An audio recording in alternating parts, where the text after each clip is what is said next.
వంశీ విభూషితకరాన్నవనీరదాభాత్ పీతాంబరాదరుణబింబఫలధరోష్ఠాత్ పూర్ణేందుసుందరముఖాదరవిందనేత్రాత్ కృష్ణాత్ పరం కిమపి తత్వమహం న జానే వ్యాఖ్యాముద్రికయా లసత్కరతలం సద్యోగపీఠస్థితం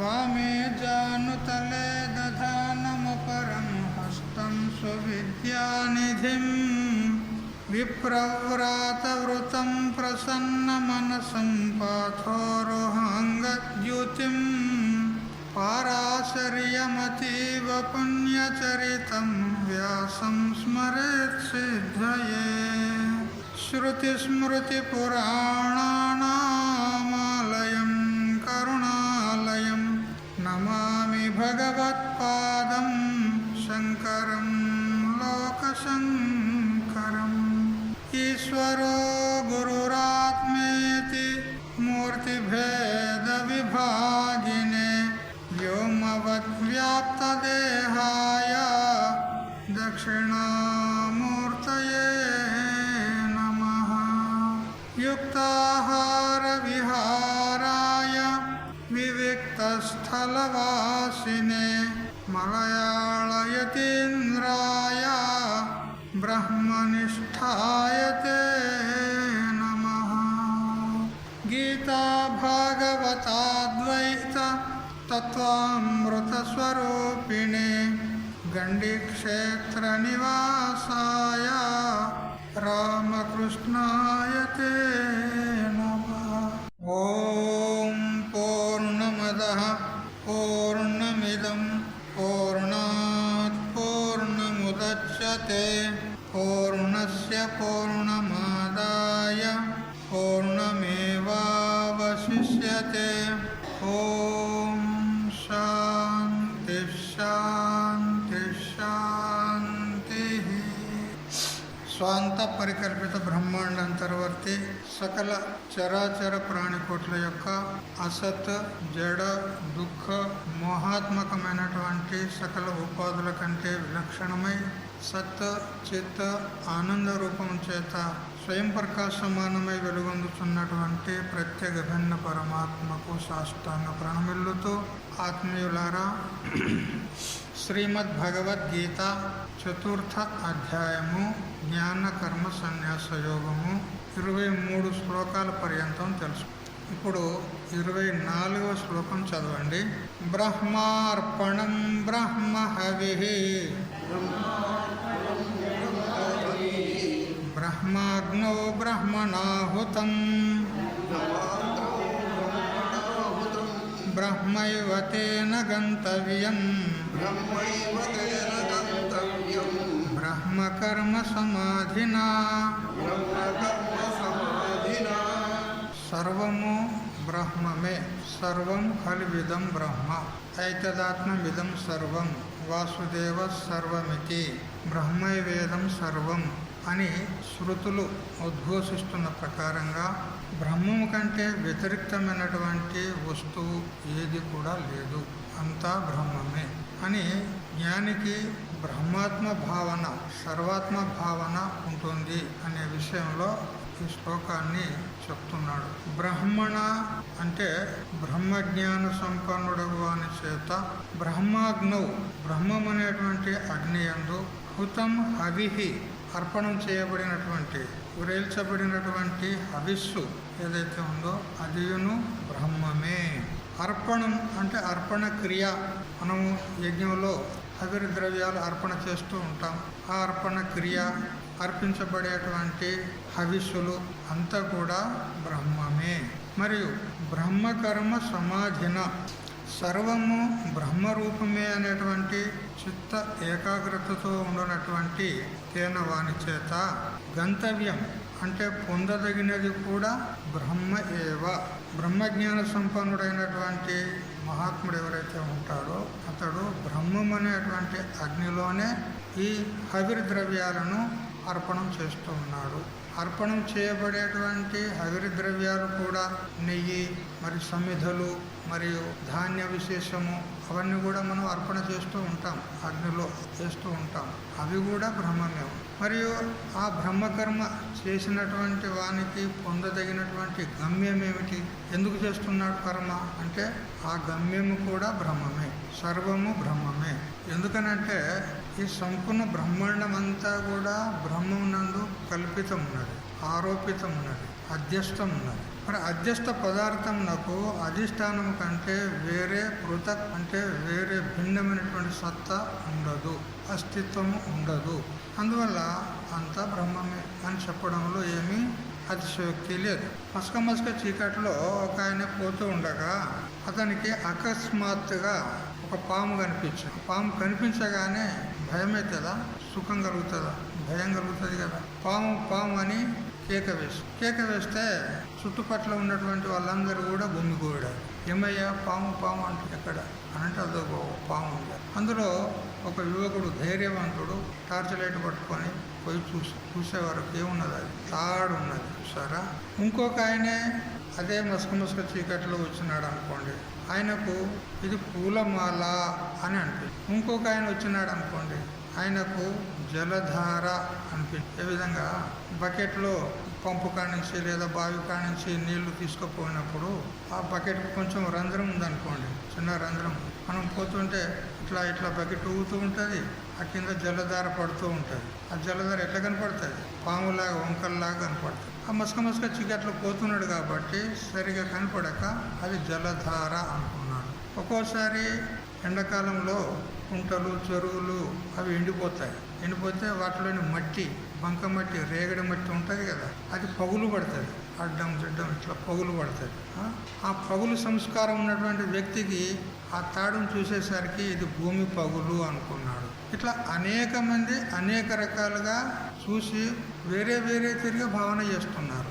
ఒక ఆయన పాము అనుకున్నాడు, ఒక ఆయన పూలదండ అనుకున్నాడు, ఒక ఆయన భూరేష అనుకున్నాడు, ఒక ఆయన జలధార అనుకున్నాడు, ఒక ఆయన ఈ చెట్ల తీగల కట్టెలు ఉంటాయి కదా, తీగ బారిన కట్టెలు ఉంటాయి, ఆ కట్టెల సంస్కారం ఉన్నాడు అనుకున్నాడు, ఇది దండ అనుకున్నాడు, ఇది ఒక తీగ కట్టె అనుకున్నాడు.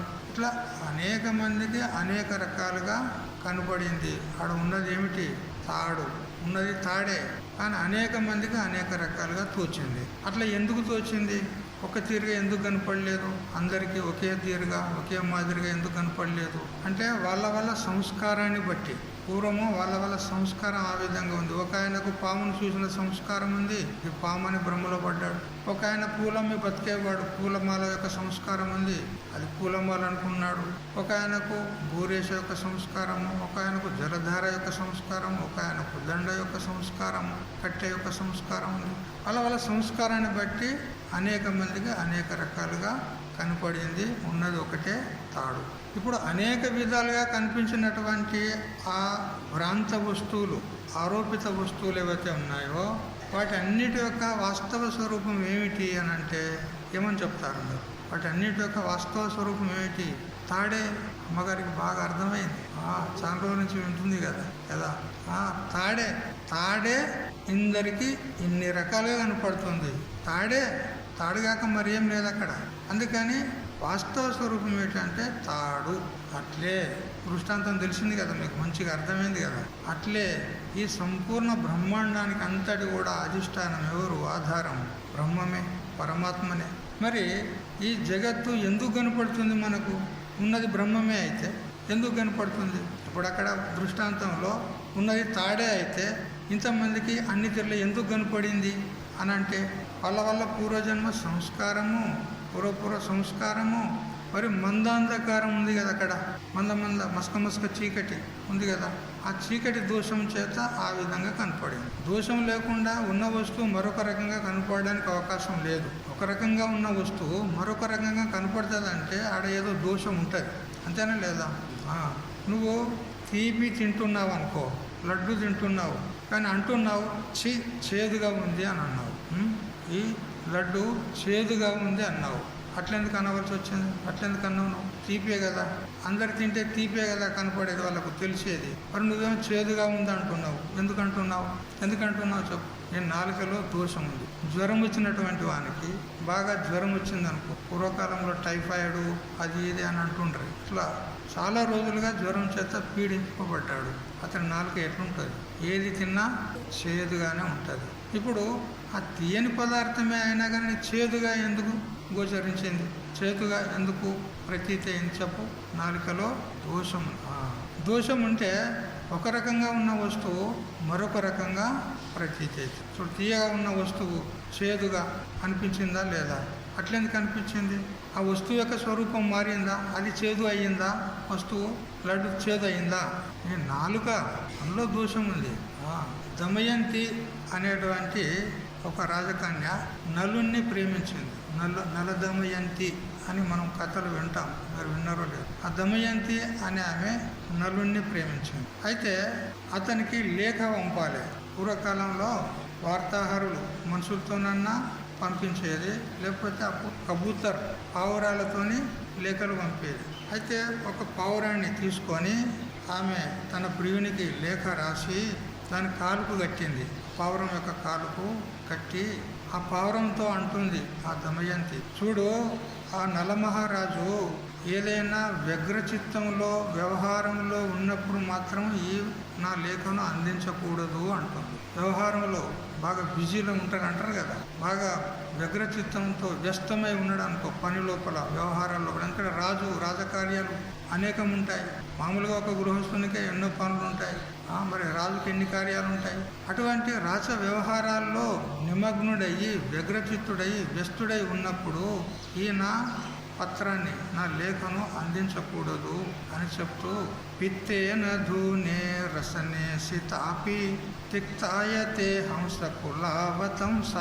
హే హంస, పావురం కాదు, హంసకు అందించింది. ఆ హంసతో అంటుంది, హే హంస కులావతంస, హంస కులములలో శ్రేష్ఠుడమైనటువంటి ఓ హంస, చూడు ఎట్లుంటుందనంటే, పిత్తేన ధూనే రసనే సితాపి తిక్తాయతే హంస కులావతంస. చూడు, పిత్త దోషం చేత, అంటే చేదు అనేటువంటి దోషం చేత రసనేంద్రియానికి ఏది ఇచ్చినా కానీ అది తిక్తాయతే, అది కటుగా చేదుగా అది తోస్తుంది. అందువల్ల అతడు వ్యవహార మగ్నుడైనప్పుడు అతని యొక్క చిత్తము దూషితమై ఉంటుంది, శ్రమించి ఉంటుంది.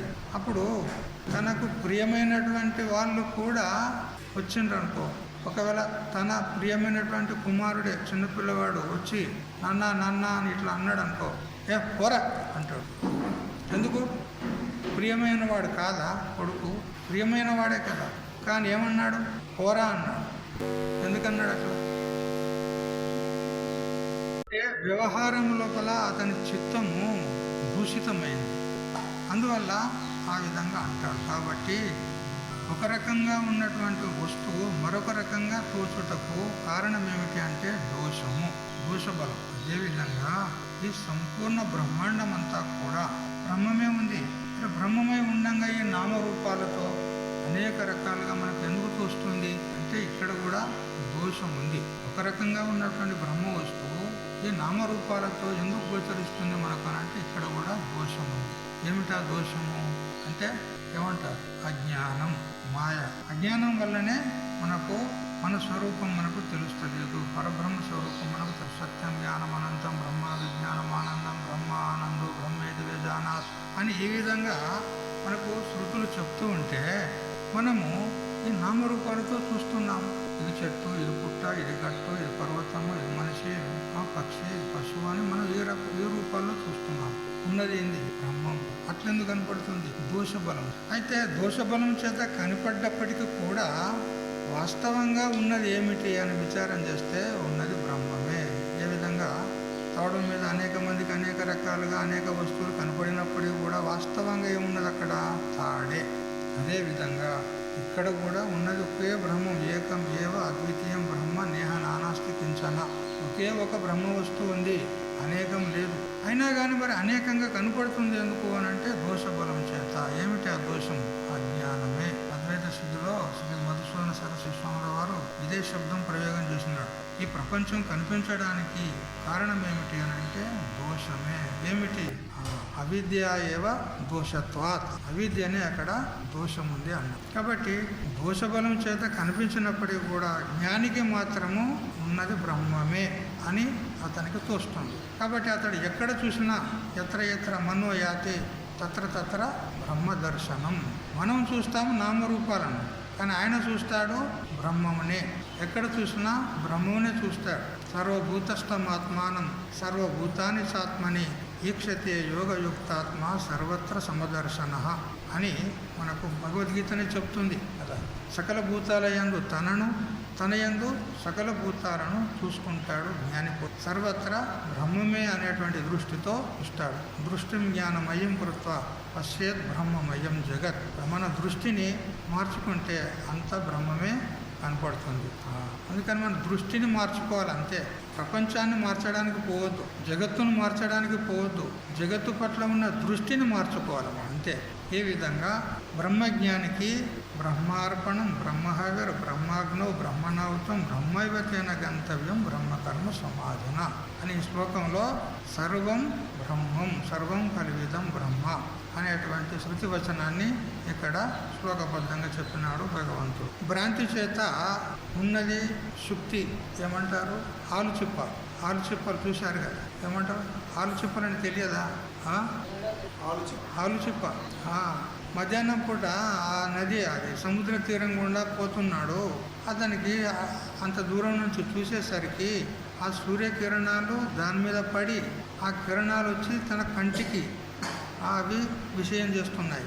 అప్పుడు అతనికి అనిపించింది, ఓ చక్ చక్ చక్ ఇట్లా మెరుస్తుంది, ఓ దాదాపుగా ఒక 20 తులాలు ఉన్నట్టున్నది అనుకున్నాడు. ఏంటిది? వెండి. మా ఆవిడకి ఏమైనా పనికి వస్తాయి అనుకున్నాడు కదా. వెండిని ఏం చేస్తారు? కాళ్ళకు కడియాలు అవి చేసుకుంటారా లేదా? స్త్రీలు వాటిని ఆభరణాలుగా ధరిస్తారా లేదా? వెండి. కాళ్ళకు కడియాలు అయితే అనుకున్నాడు.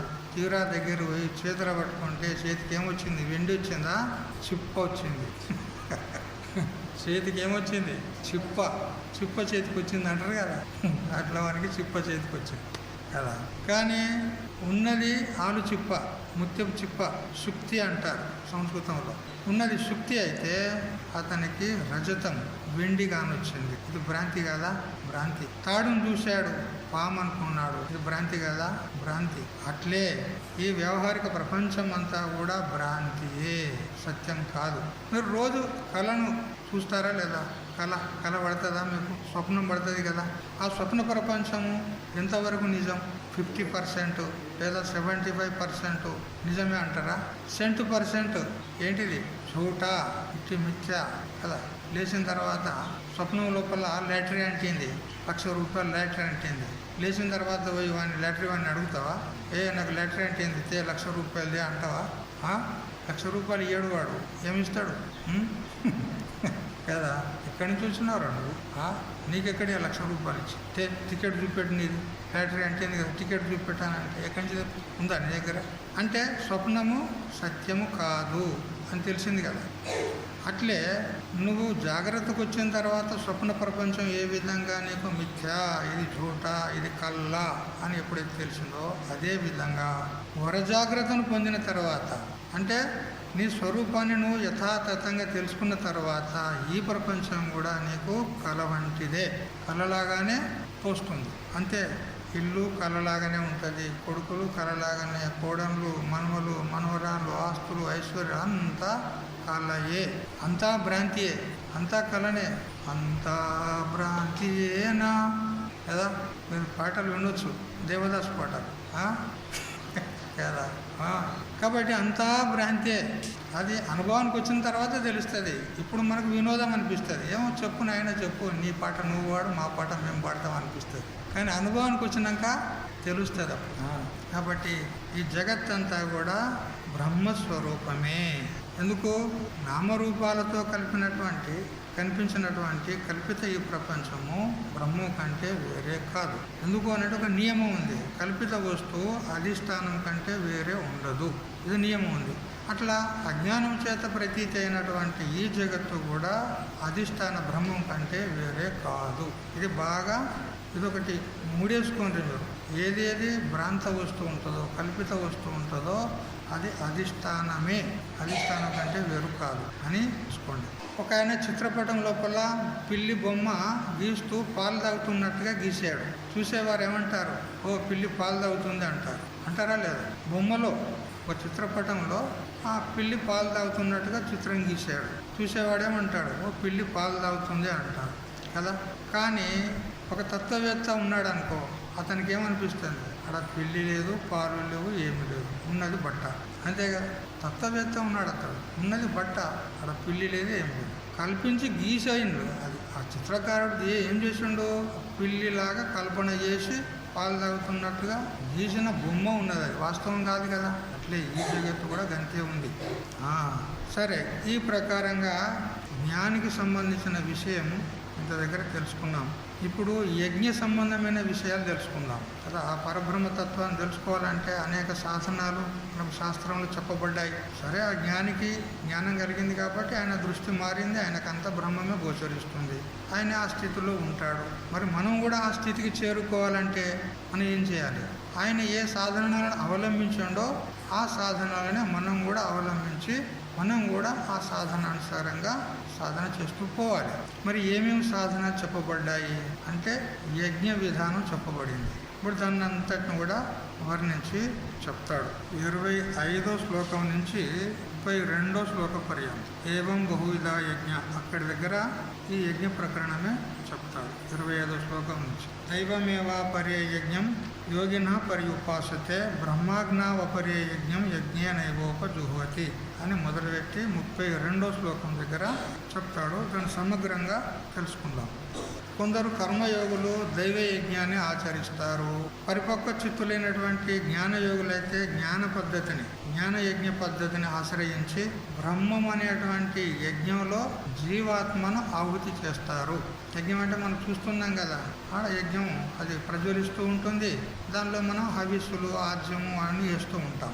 అయితే ఇక్కడ కొందరు పరిపక్వ చిత్తులైనటువంటి జ్ఞానయోగులు ఏం చేస్తారంటే, తాను ఇంత దగ్గర నేను జీవుణ్ణి, నేను కర్తను, నేను భోక్తను, నేను సుఖిని, దుఃఖిని, బ్రాహ్మణుణ్ణి, క్షత్రియ, వైశ్య, శూద్ర ఇత్యాది రూపంలో ఏదైతే తాను అనుకున్నాడో ఆ జీవభావాన్ని ఏం చేస్తాడంటే బ్రహ్మం అనేటువంటి అగ్నిలో ఆహుతి చేస్తాడు. నేను జీవుణ్ణి అనేటువంటి భావనను తీసేసి బ్రహ్మం అనే భావనలో ఆహుతి చేస్తాడు. అంటే నేను జీవుణ్ణి కాదు, నేను బ్రహ్మమునే అని ఈ విధంగా యజ్ఞం చేస్తాడు జ్ఞాని. వాస్తవంగా నువ్వు బ్రహ్మవే ఉన్నావు, కానీ జీవుని అని అనుకున్నావు, భావన చేసావు అంతే. ఇక్కడ కొత్తగా నువ్వు బ్రహ్మం అయ్యేది కూడా ఏమీ లేదు. నేను జీవుని అనే భావన చేసావు. ఆ భావన మార్చుకొని ఆ జీవభావాన్ని బ్రహ్మభావంలో ఆహుతి చెయ్యాలి. ఇది ఏ విధంగా ఒక రాజుకు ఒక కుమారుడు ఉండే, చిన్నపిల్లవాడు, ఒక 6 నెలల పిల్లవాడు రాజకుమారుడు. అయితే ఒకనాడు రాత్రి దొంగలు వచ్చినారు. ఆ రాజవాడలోకి దొంగలు వచ్చి అనేకమైనటువంటి వజ్రాలు, వైడూర్యాలు, ఆభరణాలు రాజుల దగ్గర తక్కువ ఉంటాయా, అన్నీ మూట కట్టుకున్నారు. ఇక దొంగిలించుకొని వాళ్ళు పోతూ ఉండగా ఆ పిల్లవాడు కనపడ్డాడు.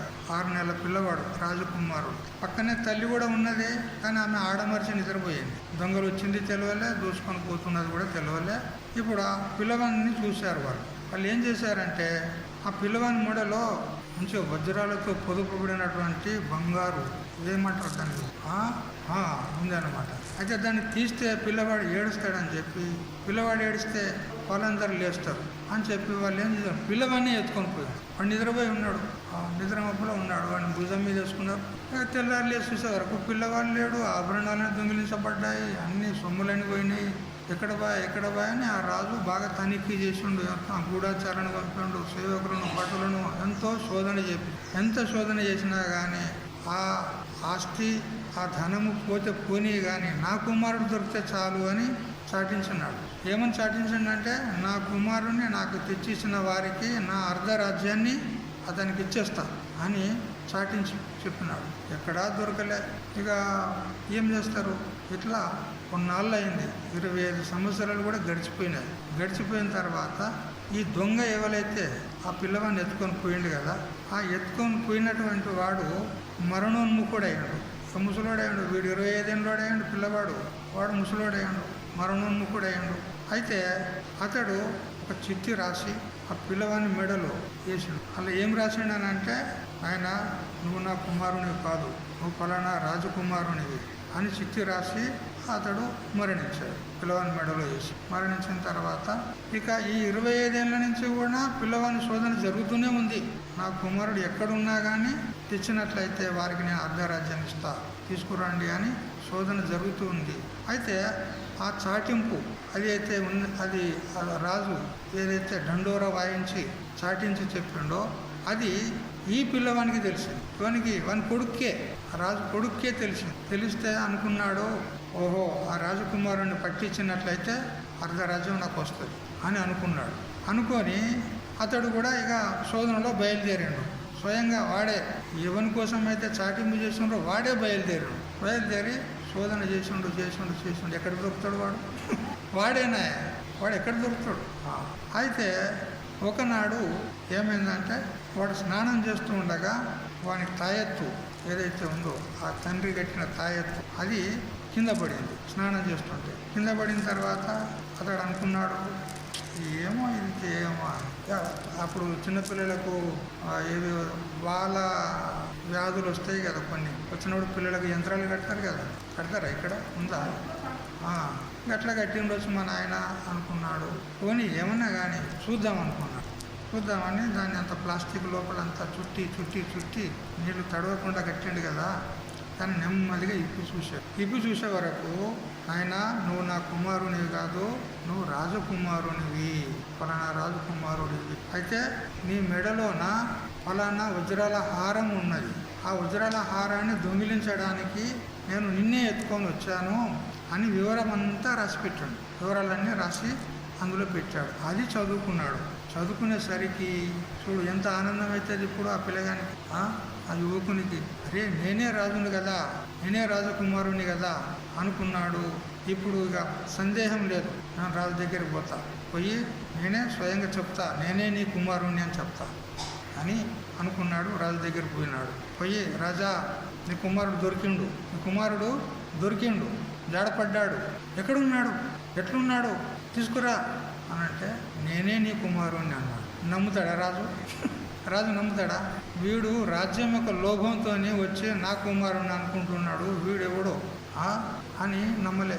నువ్వు నా కుమారుని అని ప్రూఫ్ ఏముంది చెప్పు, ప్రూఫ్ చూపెట్టు అని అంటే, అప్పుడు ఇగో ఈ పత్రం చదువుకో అని ఆ పత్రం ఇచ్చినాడు. పత్రం ఇచ్చేసరికి అన్ని వివరాలన్నీ రాసిపెట్టినే ఉన్నది. నీ అయ్య రాస్తే రాయొచ్చు, ఏదో లోభం చేత నా కొడుకు రాజ్యం వస్తుందని నీ అయ్య రాసి పెట్టవచ్చు. కానీ నిదర్శనం ఏమి అనంటే, ఇంకా కింద చదువు అంటాడు. ఇంకా కింద చదువు, నేను చిన్నగా ఉన్నప్పుడప్పుడు బాల్యావస్థలో నా మెడలో రత్నాల హారం పొదుపబడింది, దాన్ని దొంగిలించడానికి నన్నే ఎత్తుకొని పోయినట్టుగా రాసినట్టు. ఆ హారం కూడా ఇంకా నా మెడలో అట్లే ఉంది చూడు అని అంటే, రాజు అంతా గుర్తుపట్టలే.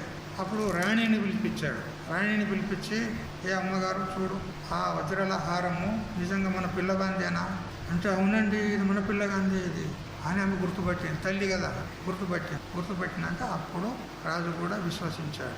ఇప్పుడు ఆ రాజకుమారుడు దొరికిండా? ఇప్పుడు మనకు స్వయంగా వాడే ఉన్నాడు, అంతే కదా. ఇప్పుడు నేను జీవుణ్ణి అనుకునేటువంటి వీడు ఉన్నాడు కదా, వీడెవడు? స్వయంగా బ్రహ్మమే ఉన్నాడు. వీడు ఇప్పుడు కొత్తగా బ్రహ్మం కావడంలే, పూర్వమే బ్రహ్మం ఉన్నాడు అనుకున్నాడు. ఏమని? జీవుని అనుకోని. ఏ విధంగా ఆ రాజకుమారుడే ఉండి కూడా దొంగల కుమారుని అనుకున్నాడు ఇన్ని రోజులు కదా. దొంగలు ఎత్తుకుపోయినారు, వాళ్ళు ఏ జాతికి సంబంధించిన వాళ్ళు, ఏదో ఒక బీల్ జాతి వాళ్ళు ఎవరో ఉంటారు. వాడు అనుకున్నాడు నేను ఫలానా జాతి వాడిని అనుకున్నాడు ఇదివరకు ఆ రాజకుమారుడే స్వయంగా. కానీ తెలిసిన తర్వాత నేను రాజకుమారుణ్ణి అని ప్రకటమైంది. అట్లా మనం కూడా మన స్వరూపాన్ని మర్చిపోయి, నేను స్త్రీని ఉన్నా, నేను పురుషుణ్ణి ఉన్నా, నేను బ్రాహ్మణ్ణి ఉన్నా, ఫలానా అని అనుకుంటాం. మన వాస్తవంగా మనం మనుషులమా? చెప్పండి, మనం మనుషులమేనా? చెప్పు. ఎవరైనా అన్నారనుకో, ఏం మనుషులేనారా నువ్వు అని అంటే ఏమంటారు మీరు? కోపానికి వస్తారా లేదా? మరి ఇప్పుడు నిజంగా చెప్పుకోరు మీరు నిజంగా మనుషులేనా? నేను అంటున్నా మీరు నాకు కోపం ఇస్తారా? నన్ను కోపగిస్తారా? మీరు కోపగించరు. ఎందుకు? సత్యం ఉంది. మనం మనుషులం కానే కాదు. మరి ఎవరు? బ్రహ్మస్వరూపులము, పరమాత్మ స్వరూపులము, చైతన్య స్వరూపులము. ఈ కానొచ్చే శరీరం మనం కాదు. ఇది మొన్న పుట్టింది, రేపు పోతుంది. పోతుందా లేదా? పోతుంది కదా. మరి పోయినోడెవడు? ఈ శరీరం పడిపోయిన తర్వాత చచ్చిపోయిండు అని అంటారు కదా. చచ్చిపోయిండు పలానా రామయ్య చచ్చిపోయిండు అంట. రామయ్య చచ్చిండా? శరీరం చచ్చిందా? ఆత్మ చచ్చిందా? ఎవరు చచ్చారు చెప్పు? శరీరం చచ్చింది. మరి పోయినోడు చచ్చిండా? పోయినోడు చావలేదు కదా. వాడు ఇంకో జన్మకు వస్తాడు, మళ్ళీ ఇంకో ముఖం పెట్టుకొని వస్తాడు. వాడు చావలే, శరీరం చచ్చింది. వాడు ఇంకో శరీరాన్ని తీసుకొని వస్తాడు, మళ్ళీ జన్మకు వస్తాడు. వాడు నీ ఇంట్లోనే పుడతాడు, కానీ నీకు ఎరుకుండదు.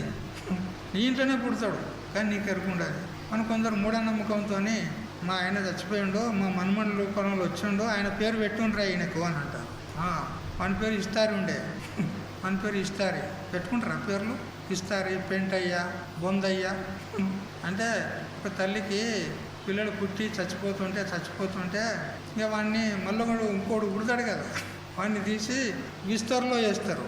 వెంగిలి ఇస్తర్లో, అది కూడా వెంగిలి ఇస్తర్లో వేసి వానికి ఇస్తారి అని పేరు పెడతారు. వీడన్నా బతుకుతాడేమో అని. వాడు బతుకుతాడు ఇక. ఇస్తారి, పెంటయ్య, బొందయ్య అని పేరు పెడతారు కదా. అయితే వీడు నా మన్మని రూపంలో ఆయనే వచ్చిండ్రా, అరే నీ కొడుకు ఆయన పేరు, మా ఆయన పేరు పెట్టు ఇస్తారి. వాడు వీడు ఇంకోడు దూసరా ఇస్తారు, వచ్చే రెండో ఇస్తారు. అంటే వీళ్ళ భావన ఏముంది? ఆ చచ్చినోడే మళ్ళీ మన్మని రూపంలో పుట్టాడు అని భావన. మన్మని రూపాల్లో వస్తాడా, ఎట్లా వస్తాడో, కానీ మొత్తం మీద వేరే జన్మకు వస్తాడు. ఎందుకంటే జాతసహి ధ్రువం మృత్యు, ధ్రువం జన్మ మృతశ్చ. పుట్టినవాడు చావక తప్పదు, చచ్చినవాడు పుట్టక తప్పదు. ఈ రొటేషన్, ఈ చక్రం నడుస్తూనే ఉంటుంది. అందుకని శరీరం చచ్చిపోతుందే కానీ ఇందులో ఉన్న చైతన్యం, ఆత్మ, అది చావదు. ఆ ఆత్మనే నువ్వు, శరీరం నువ్వు కాదు. కాబట్టి ఇక్కడ నేను చచ్చేవాడిని కాదు, పుట్టేవాడిని కాదు, నేను సాక్షాత్ పరబ్రహ్మ స్వరూపుణ్ణి అని తెలుసుకోవడం అంతే. ఇక్కడ కొత్తగా అయ్యింది ఏమి లేదు. భావాన్ని మార్చుకోవడం. నేను జీవుని అనేటువంటి భావాన్ని మార్చి నేను బ్రహ్మం అనే భావాన్ని పెట్టుకోవడం అంతే. జీవభావం పోయి బ్రహ్మభావం వస్తుంది. ఇదే విషయాన్ని వృత్తి ప్రభాకరంలో శ్రీ సాధు నిశ్చల స్వామీజీ ఒక హిందీ పద్య రూపంలో చెప్తాడు. జో అవికృత కౌంతేయమే రాధాపుత్ర ప్రతీతి చిదానంద ఘన బ్రహ్మే జీవభావతి హరీతి. నిర్వికారమైనటువంటి కుంతిపుత్రుడు నేను రాధాపుత్రుణ్ణి అని అనుకున్నట్లు, నిర్వికారమైనటువంటి సచ్చిదానంద స్వరూపుడైనటువంటి బ్రహ్మమే అజ్ఞానం చేత నేను జీవుణ్ణి అనుకుంటున్నాడు. కానీ వాస్తవంగా రాధాపుత్రుడు కాదు అతడు. ఎవరి పుత్రుడు? కుంతిపుత్రుడే. ఎవరు? కర్ణుడు. కర్ణుడు కుంతిపుత్రుడే. నేను రాధాపుత్రుణ్ణి అనుకున్నాడు అంతే. మరి సూర్యుని ద్వారా, మరి కృష్ణుని ద్వారా, మరి తన తల్లి స్వతహాగా తన తల్లి కూడా ఆయన నువ్వు రాధాపుత్రునివి కాదు, నా పుత్రుడవే అని చెప్పిన తర్వాత ఇప్పుడు ఆయనకు ఏమని జ్ఞానం అయింది? నేను రాధాపుత్రుని అనేటువంటి భావన ఉందా? ఇప్పుడు అది పోయింది.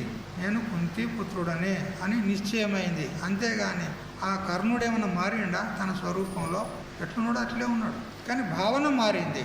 నేను రాధాపుత్రుని కాదు, మరేమనగా కుంతి పుత్రుడనే అని ఏ విధంగా అతనికి భావన మారి కుంతిపుత్రుడని నిశ్చయం కలిగిందో అట్లా మనం కూడా సద్గురు సత్శాస్త్రాన్ని ఆశ్రయించి నేను జీవుణ్ణి కాదు, నేను కర్తను కాదు, భోక్తను కాదు, సంసారిని కాదు, మరి ఎవరిని? నేను బ్రహ్మమునే అని నిశ్చయం చేసుకోవాలి. గురువులు చెప్తున్నారు, శాస్త్రం చెప్తుంది, తత్వమసి నాసీత్వం సంసారి. అరే నాయనా, నువ్వు సంసారి కాదురా, నువ్వు తత్వమసి అంటే ఆ బ్రహ్మమే నీవు ఉన్నావు అని శాస్త్రం చెప్తుంది కదా. మనోళ్ళు ఒక్కొక్కరి తిడతారు, నువ్వు సంసారి కాదురా ఇక అంటారు. నిజమే కదా, వాడు సంసారా చెప్పు, వాడు బ్రహ్మ ఉన్నాడు. మరి గుర్తు చేసినారు కదా మన స్వరూపాన్ని వాళ్ళు. అందుకని ఎవరెవరు తిడతారో వాళ్ళకు నమస్కారం చేయండి. ఇక్కడి నుంచి మీరు మిమ్మల్ని ఎవరెవరు తిడతారు కదా, ఎవరో వాళ్ళకు నమస్కారం చేయండి. ఎందుకంటే మన స్వరూపాన్ని వాళ్ళు గుర్తు చేస్తున్నారు. నువ్వు మనిషివి కాదు, నువ్వు సంసారివి కాదు, నీకు బుద్ధి లేదు అంటారు కదా. మరి నిజంగా నీకు బుద్ధి ఉందా? బుద్ధి ఉందా నీకు? ఆత్మకు బుద్ధి ఉందా? ఆత్మకు బుద్ధి లేదు కదా. అందుకని తిట్టే వాళ్ళను నమస్కరించండి. ఎందుకో మన స్వరూపాన్ని గుర్తు చేస్తున్నారు వారు. సరే, ఈ ప్రకారంగా అంతా బ్రహ్మమే అని ఈ విధంగా జ్ఞాని మహాత్ముడు తెలుసుకొని ఆ బ్రాహ్మణ స్థితిలో ఉంటాడు.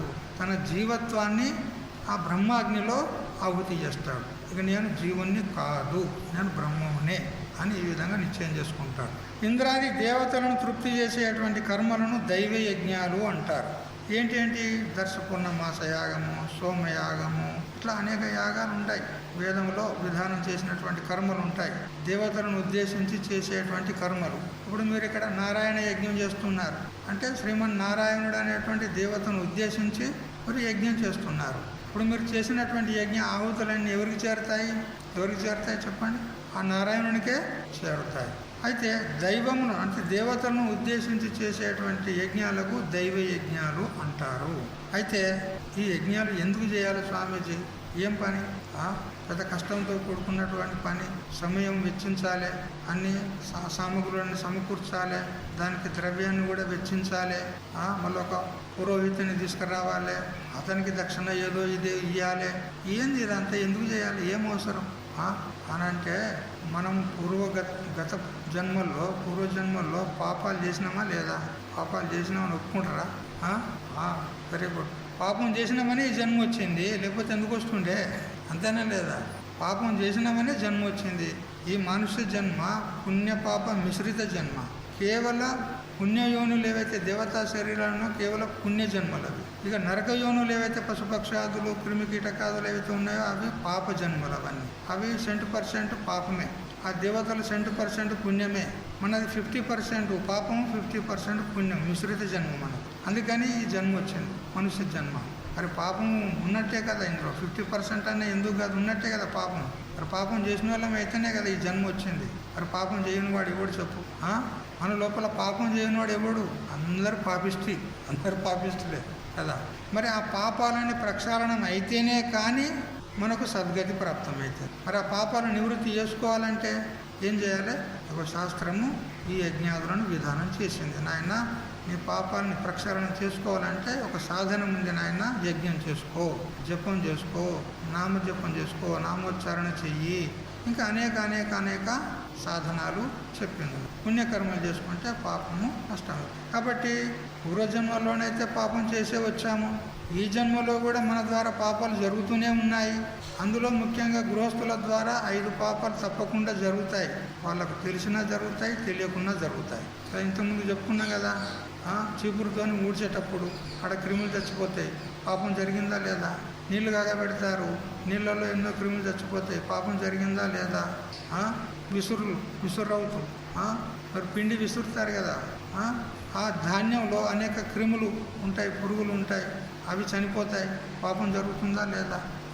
కేవలం ఇంటిలోనే కాదు, వ్యవసాయదారులు పొలం పనులు చేసేటప్పుడు ఎన్ని పాపాలు చేస్తారు వాళ్ళు కదా.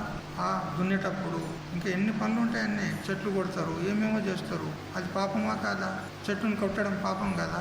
అదొక ప్రాణే కదా, మరి దాన్ని హింసించినట్టు కాదా? ఇన్ని పాపాలు జరుగుతూ ఉన్నాయి మన ద్వారా. మరి ఆ పాపాలను పోవాలంటే యజ్ఞాలు చేసుకోవాలి. యజ్ఞం చేస్తే మన పాపాలు పోతాయి. కాబట్టి ఈ జగత్ అనేదే ఒక ఆదాన ప్రధానశాల. ఇవ్వడం తీసుకోవడం అనేటువంటి ఒక గృహం ఈ జగత్తే. అందుకు మనము హవ్య ద్రవ్యాలు ఆ అగ్నిలో వేస్తాం, హోమకుండంలో వేస్తాం, యజ్ఞంలో వేస్తాం. ఆ చేసినటువంటి హవిరి ద్రవ్యాలను, ఆ హవిస్సులను ఆ అగ్నిదేవుడు ఏం చేస్తాడు? అగ్నిలో వేస్తాం మనం. అగ్నిదేవుడు మీడియేటర్ అన్నమాట దేవతలకు మనకు మధ్యలో.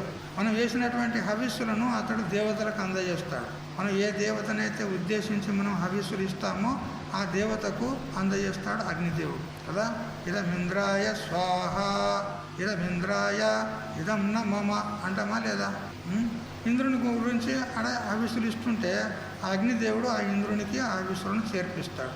ఆ ఇంద్రుడు తృప్తి చెంది మనకు వర్షాలు కురిపిస్తాడు. వర్షాలు కురిపిస్తే పంటలు పండుతాయి. పంటలు పండితే మనము బ్రతుకుతాం. మళ్ళీ అతనికి యజ్ఞం చేస్తాం. ఆ యజ్ఞం హవిస్సులు తాను తీసుకుంటాడు, మళ్ళీ వర్షాలు కురిపిస్తాడు. ఇది ఏవం ప్రవర్తితం చక్రం నానువర్తహతీయ చెప్పిండా లేదా భగవంతుడు?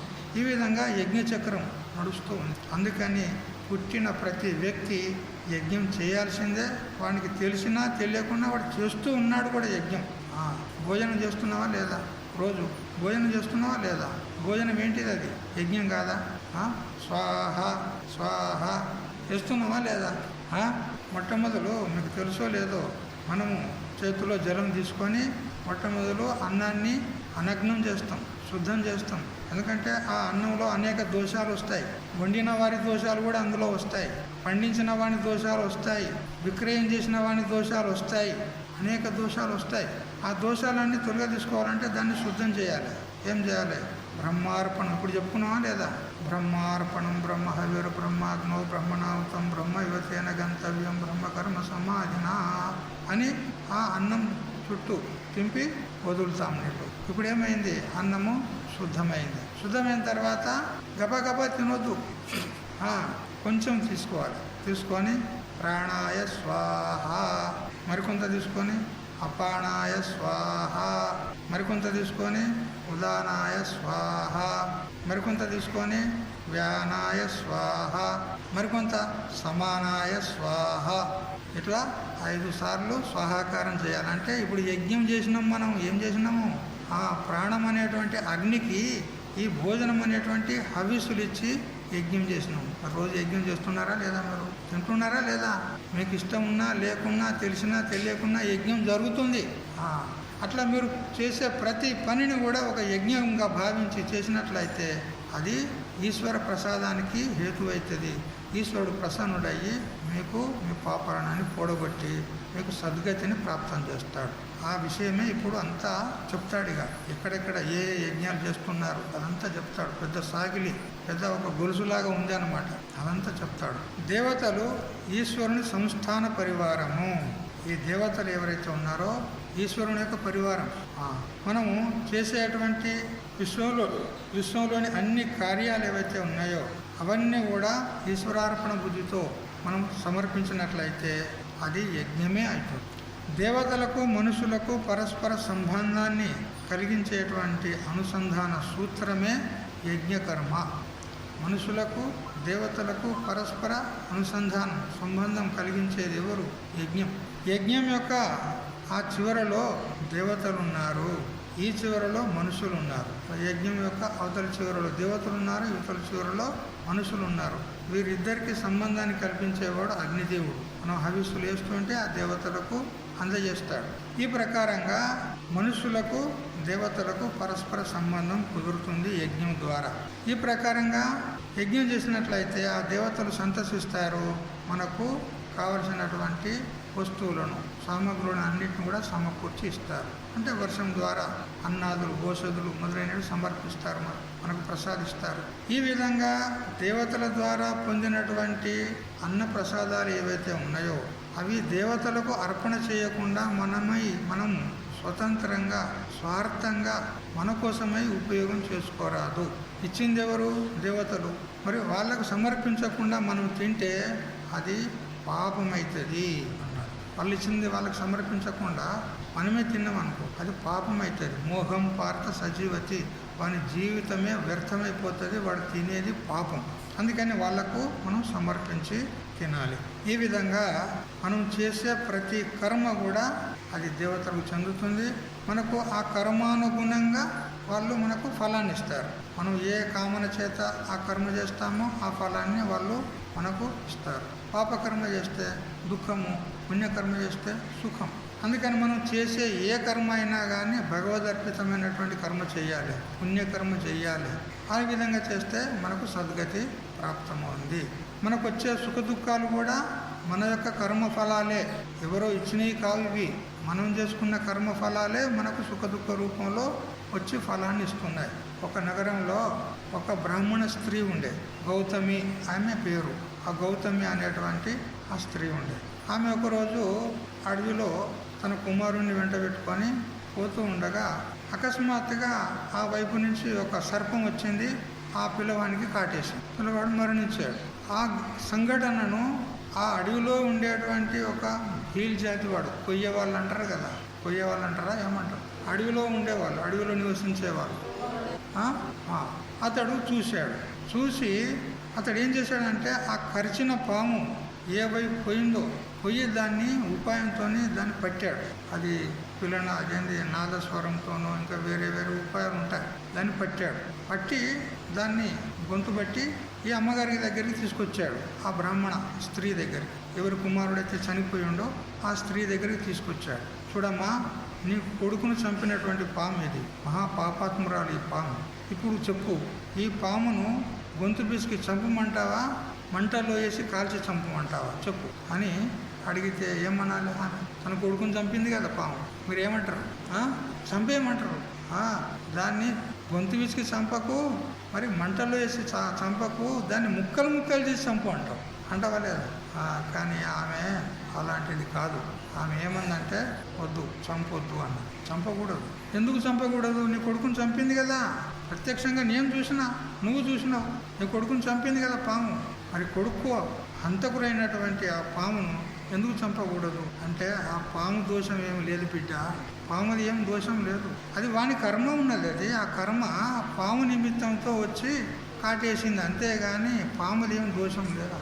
చూడు ఎంత సద్భావన ఉన్నది, చూడ నాకు ఎంత విచారం చేసింది. ఎందుకంటే బ్రాహ్మణ స్త్రీ ఉన్నది. అది బ్రాహ్మణులు స్వభావత సత్వగుణం కలిగిన వాళ్ళు ఉంటారు. ఇప్పుడు పాడైపోతున్నారు బ్రాహ్మణులు. కానీ పూర్వకాలంలో వాళ్ళ ఇంట్లో ప్రతిరోజు కూడా సత్సంగం, శాస్త్ర చింతన, మరి వేద పారాయణ, వేదాధ్యయనము ఇవన్నీ జరుగుతూ ఉండేది. ఇప్పుడు లేవు అవన్నీ. అందుకని వాళ్ళు జన్మతః సత్వగుణం కలిగిన వాళ్ళు ఉంటారు. కాబట్టి వాళ్ళ సత్వగుణంలో వివేకం ఉంటుంది. తొందరపడరు, ఆవేశంలోకి రారు, అనుచితమైనటువంటి నిర్ణయాలు తీసుకోరు వాళ్ళు. అందుకని ఆమె, అయ్యా ఈ పామును చంపకూడదు, ఎందుకంటే పాము దోషం ఏమీ లేదు. నా కుమారుడు ఏ జన్మలో ఏ పాపం చేసుకున్నాడో ఆ పాపం ఈ పాము రూపంలో నిమిత్తమే వచ్చి కాటేసిందే కానీ పాము దోషం ఏమీ లేదు, వాని కర్మ అని అంటే, ఏమ్మా నీకు ఇంత వైరాగ్యం ఎందుకు కలిగింది? నీ కొడుకును చంపినటువంటి పామును కూడా వదిలిపెట్టమని అంటున్నావు. ఇంత దయ, ఇంత జాలి, ఇంత వైరాగ్యము నీకు ఎందుకు కలిగింది చెప్పు అంటే, మరి ఏం చేయమంటావు నాయన? చంపుతావా పామును? పోనీ చంపు, కానీ ఆ పామును చంపినట్లయితే నా కొడుకు లేవాలి. మరి పామును చంపగానే నా చనిపోయిన కొడుకు లేవాలి, మళ్ళీ పునర్జీవితుడు కావాలి. మరి లేపుతావా చెప్పు? లేపుతావా? పామును చంపు అన్న కుమారుని లేపుతాడా? లేపులేడు. అందుకని పాముని చంపకు, నా కుమారుని కర్మానుసారంగా వాడు మృతిని పొందినాడు, పాముది ఏం దోషం. అప్పుడు అతడు ఊరుకోడు. ఎవరు? ఆ కొయ్యవాడు. ఇది నీ కుమారుని చంపుతూ ఉండగా నా కళ్ళతో నేను చూసినా, అందుకని దీన్ని కూడా చంపేస్తా. అప్పుడు ఆ పాము మనుష్యవాణిలో మాట్లాడుతుంది. ఆ పాము, ఏమరా నాయనా, నన్నెందుకు చంపుతావురా? నేను స్వతంత్రంగా నా బుద్ధితోని వచ్చి నేను అతన్ని చంపలే. నా స్వబుద్ధితో ఇతన్ని చంపాలనే బుద్ధితో వచ్చి నేను చంపలేదు. నాకు యముడు ప్రేరణ చేసిండు. అతడు ప్రేరణ చేయడం వల్ల నేను ఇతన్ని చంపినా. నాదేముంది? నా దోషం ఏముంది? అతడు చంపమనడాన్ని నేను చంపినా అని అంటాడు. లేలే, నువ్వు ఏదో మాట్లాడుతున్నావు, నేను చంపే తీరుతా అని అంటే, ఆగు, తొందరపడకు. ఇప్పుడు ఒక యజమాని యజ్ఞం చేస్తాడు. ఆ యజమానికి మంత్రాలు వస్తాయా? యజ్ఞం చేసే విధానం తెలుసా? ఏమి తెలియదు. మరి ఎవరు చేస్తారు? పురోహితులు చేస్తారు. అయితే పురోహితుడిని అక్కడ ప్రతినిధిగా పెట్టుకొని, నిమిత్తంగా పెట్టుకొని యజ్ఞం చేస్తాడు. ఆ యజ్ఞ ఫలం ఎవరికి పోతుంది? యజ్ఞం చేసిన ఫలము పురోహితునికి పోతుందా, యజమానికి పోతుందా? యజమానికి పోతుంది. పురోహితుడు నిమిత్తం ఉన్నాడు అంతే, అన్నా లేదా? ఆ యజమాని అతన్ని కొనుక్కున్నాడు అంతే కదా. పురోహితులను నువ్వు ఈ కర్మ చేస్తే నీకు ఇంత దక్షిణ ఇస్తా అని అతన్ని కొనుక్కున్నాడు. అతన్ని ఒక ప్రతినిధిగా, ఒక ఉపాధిగా పెట్టుకొని, నిమిత్తంగా పెట్టుకొని యజమాని కర్మ చేశాడు. ఆ కర్మఫలము యజమానికి చెందుతుందే కానీ పురోహితునికి చెందదు కదా. అట్లా నేను కూడా ఒక పురోహితుని వలె ఆ యమధర్మరాజుకు నేను ఒక మధ్యలో నిమిత్తమైన ఆయన చెప్తే నేను చేసిన, నా దోషం ఏమున్నది?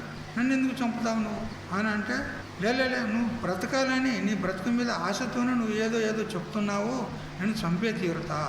అప్పుడు ఆ యమధర్మరాజే ప్రకటమైంది. అక్కడ యమధర్మరాజే ప్రకటమై, ఎవరా నాయనా, ఆ పాముది ఏం దోషం లేదురా, దాన్ని ఎందుకు చంపుతావు అని అంటే, మరి దీన్ని ప్రేరేపించింది ఎవరు?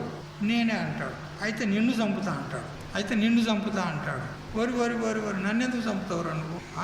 నేను కూడా స్వతంత్రంగా వానికి ఆ పాముకు ప్రేరేపించలేదురా, నేను ఒకరి అధీనంలో ఉండి ఆ పాముకు ప్రేరణ చేసినాను అతనికి మళ్ళీ ఎవడో ఇంకోడు ఉన్నాడు యజమాని, యమధర్మరాజు కూడా.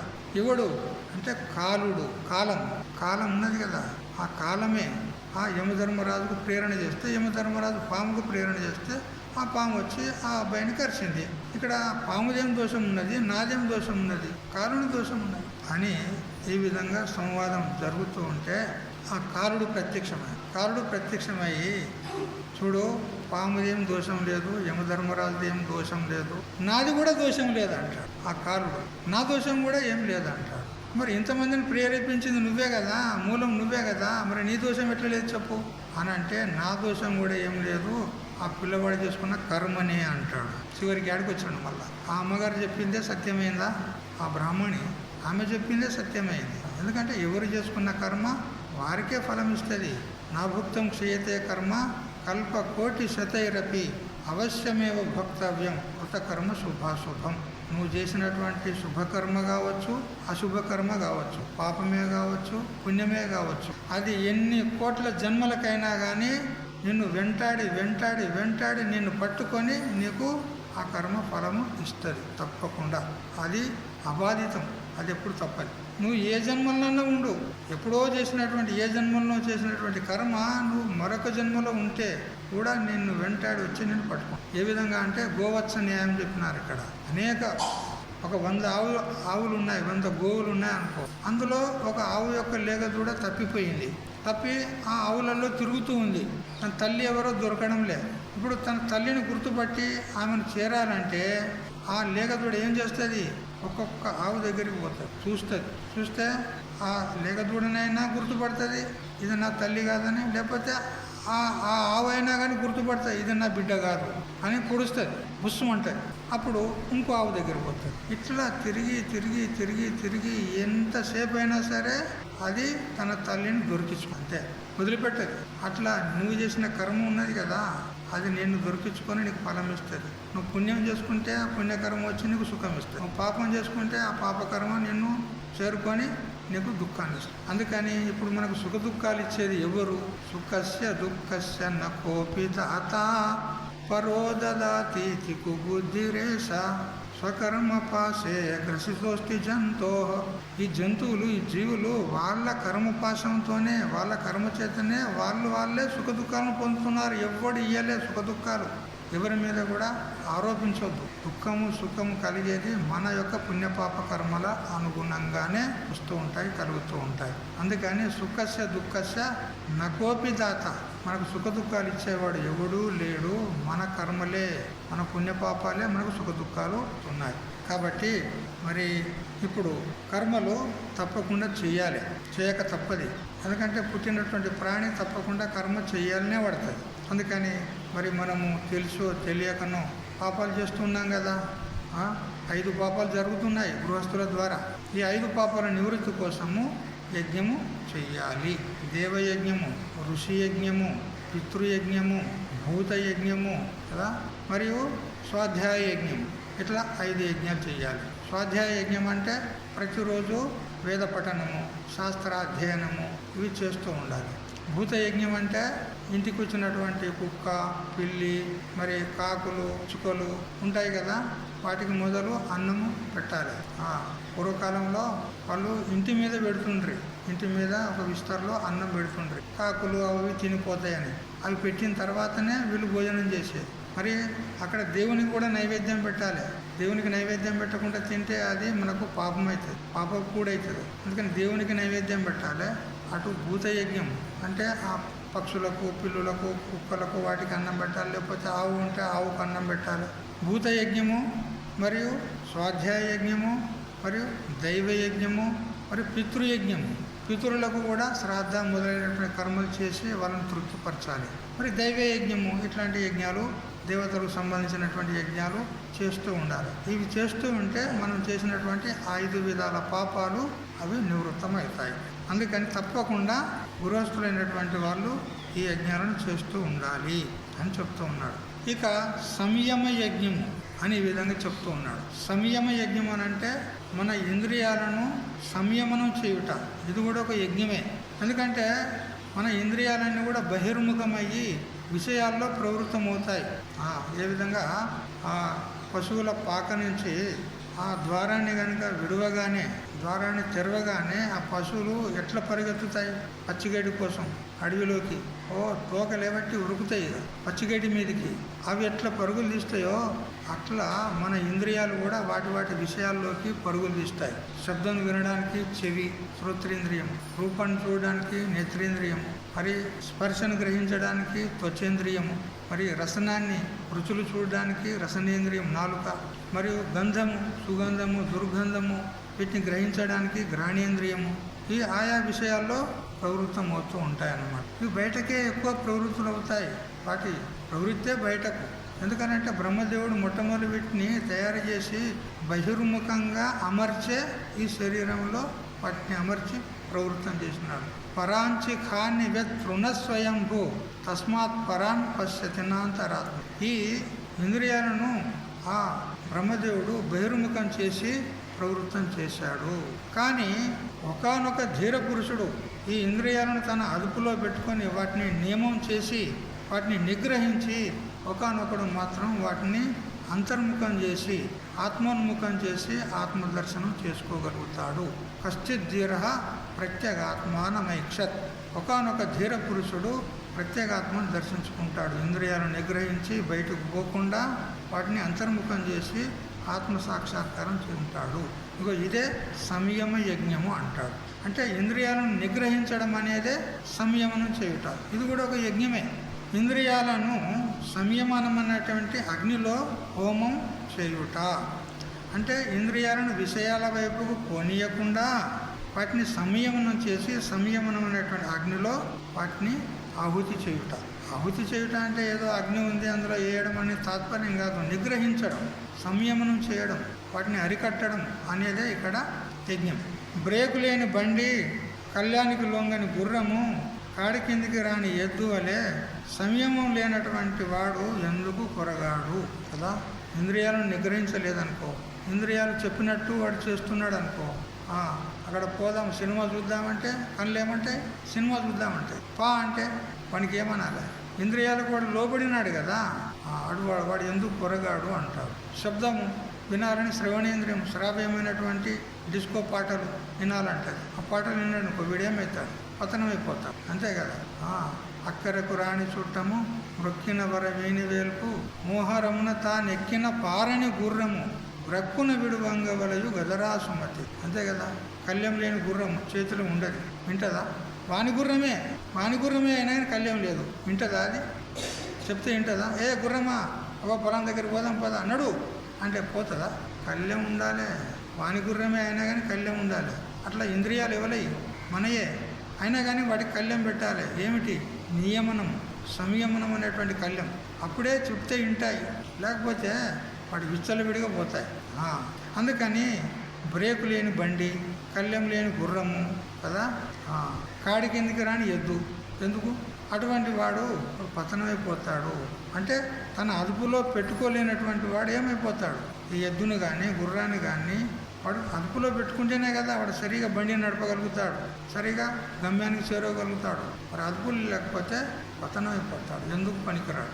అదేవిధంగా మన ఇంద్రియాలు అనేటువంటి గుర్రాలు చెప్పింది కదా కఠోపనిషత్తు, ఇంద్రియానిహ యా నాహు విషయాస్తేషు గోచరాన్ అని చెప్పింది. అది ఈ ఇంద్రియాలు అనేటువంటి గుర్రాలు శబ్దాది విషయాలు అనేటువంటి ఆ దారుల్లో ఇవి పోతూ ఉంటాయన్నమాట. ఇష్టం వచ్చినట్టు పోతూ ఉంటాయి. కానీ మనః ప్రగ్రహమేవచ, మనస్సు అనేటువంటి పగ్గం చేతులు పట్టుకోవాలి, కళ్యం చేతులు పట్టుకోవాలి. బుద్ధింతు సారథ్యం విధి, ఆ బుద్ధి అనేటువంటి వివేకి అనేటువంటి బుద్ధి వాటిని సరైన మార్గాల్లో నడిపియాలి. అప్పుడే వాని రథం, వాని బండి సరిగా నడుస్తుంది. లేకపోతే నువ్వు వదిలేవనుకో ఊరకే ఇష్టం వచ్చినట్టు అయిపోతే నిన్ను బోల్తా కొట్టిస్తాయి. ఎందుకంటే ఇంద్రియాన్ని ప్రమాదీని హరంతి ప్రసభం మనః. ఈ ఇంద్రియాలు చాలా ప్రమాదకరమైనటువంటి దారి దొంగలు ఇవి. వాళ్ళని చూస్తూ ఉండగానే మోసం చేస్తాయి. ఇంద్రియాలు అట్లాంటివి ఉన్నాయి. నేను మొన్న చెప్తే కదా జైమిని ఆచార్య దృష్టాంతం చెప్పినా లేదా? జైమిని ఆచార్యులు ఏం చేశాడు? ఆ అమ్మగారిని భుజం మీద ఎత్తుకొని పోయిండా లేదా? అంత పని చేపిస్తే అది తెలిసిందా? కాబట్టి ఇంద్రియాలను సంయమనం చేయుట ఇది ఒక యజ్ఞం అన్నాడు. సరే, ఇంకా కొన్ని యజ్ఞాలు ఉన్నాయి. వాటి గురించి యథామతిగా మనకు వీలైతే సాయంత్రం నుంచి చింతన చేద్దాం. హరి ఓం తచ్చత్. ఓం సహనావతు సహనౌ భునక్తు సహ వీర్యం కరవావహై తేజస్వినావధీతమస్తు మా విద్విషావహై.